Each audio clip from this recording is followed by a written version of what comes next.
What's up, Wavelings, and welcome back to a brand new video. Today we're going to be doing all the stuff for World of Warcraft's 15th anniversary. The most notable things that will be included are the Obsidian Worldbreaker mount, the Stormpike Battle Ram mount for Alliance and Frostwolf Snarler for the Horde, and the Lil Nefarian battle pet.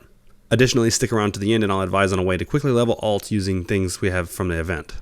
When you get done with the video, make sure you leave a like if you liked it and a comment letting me know what you think or if you have any questions. If you love it, make sure to get subscribed and maybe hit that bell if you want to stay notified of future videos. I'm trying to figure out the right way of doing a giveaway so I can give away a World of Warcraft 15-year anniversary collector's edition, so if you'd like to hear about that when I have it figured out, subscribing would help. If you want to know what that contains, check out the link in the card or in the description for an unboxing I did for it. Anyway, that said, let's go ahead and get into the event. Oh, also, sorry if my voice sounds a bit screwy. I think I caught something while at BlizzCon or something, but I'm a bit under the weather.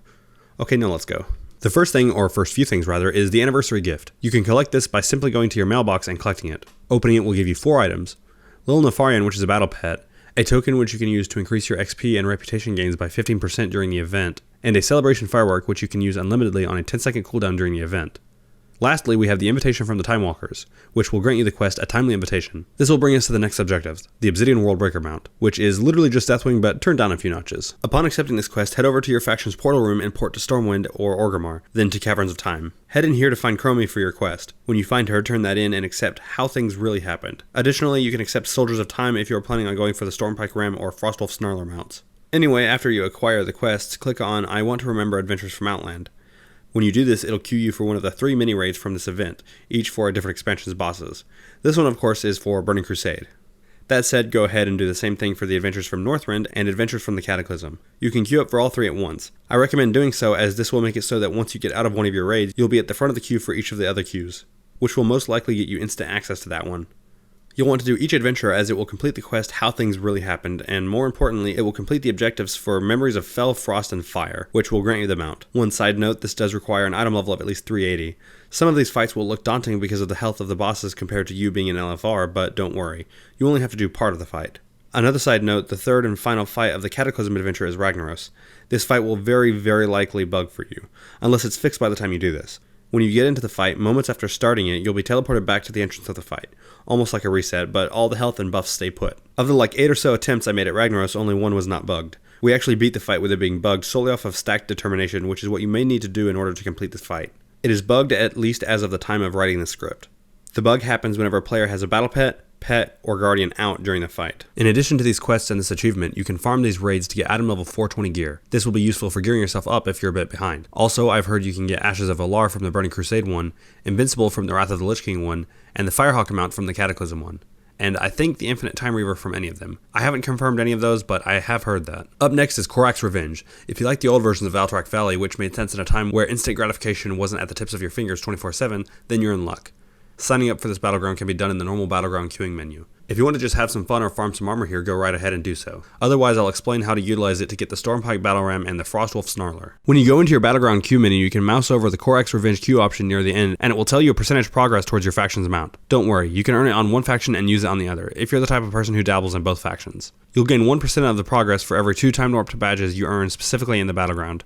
That's because you need to earn a total of 200. This is a pretty terrible grind if you're not into the battleground, so buckle up. You can get a nice little kickoff at the beginning of the battleground by picking up and doing some quests around your base.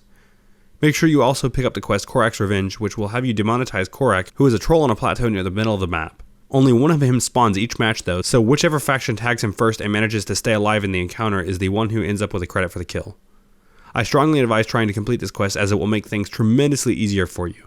This is because it will give you an item called Rune of Recall, which will let you teleport to your base, but with only 20 charges, so use them wisely. There's a number of ways you can go about getting the rest of your time warped badges, but they're all going to take quite a few hours. The first that I've seen most people doing is farming the mines for resources to turn them into the base. 10 at a time can be turned in for 2 badges. I find this to be too slow, however. The other that I've seen some doing is farming the various rams on a quest that gives you 5 badges per ram you tame and turn in. The way I found most effective, however, was to complete the Korrak's Revenge quest and get into big fights with the opposing faction and try to loot as many of your enemies' corpses as possible. You may have to be a little loot stealy for this, but don't feel bad, everyone's doing it. Anyway, it took me a while to get the Korrak's Revenge quest complete, so I was struggling with the armor scraps for a while. Once I completed it, the armor scraps became a piece of cake. Once you're in teamfights, collect as many badges as you can. Once you're ready for turn-ins, such as when there's a lull in the fight or when you're getting close to beating your opponents, use the Rune of Recall to teleport back to base and turn them all in. I think the first 20 scraps gives you 10 badges, but after that, the repeatable quest gives you only 1 badge for 20 scraps. Really sucky turnover, but it's the fastest I could find. If the enemy faction kills your NPC for your specific turn in, and you're not so into the battleground, I'd recommend leaving and waiting for the deserter timer to go away. Maybe watch an episode of JoJo or something. Once that timer is up, go ahead and requeue. Also, you can do the battleground at any level that is 10 or higher, but make sure you know that the mount requires you to be level 40 with Journeyman Riding. I didn't realize I was under that level when I did it, so I couldn't use the item after I got it. I had to speed level to 40 to be able to use it. This mount took me about 10 hours of battleground time to complete. Last thing I want to talk about is the quick leveling. During the event, you can use your XP boost item from the event and heirloom gear for a speedy leveling experience. I did not think to use the buff items during my run for the mount, but people are supposedly getting levels every 20 minutes from this with those, even in the 100 to 120 range, so make use of that while you can. Anyway, that all said, I think that pretty much wraps up the new stuff from this year's anniversary. You can also continue to buy the old anniversary items from the vendors in Caverns of Time, but that doesn't really seem significant to this video. But that said, if you enjoyed the video, make sure you leave a like and leave a comment if you have any questions or if you have any feedback for me. If you loved the video, go ahead and get subscribed and maybe hit that bell to stay notified of future uploads. Anyway, this has been your Wavelord. I hope you have a fantastic rest of your day, and I'll see you next time.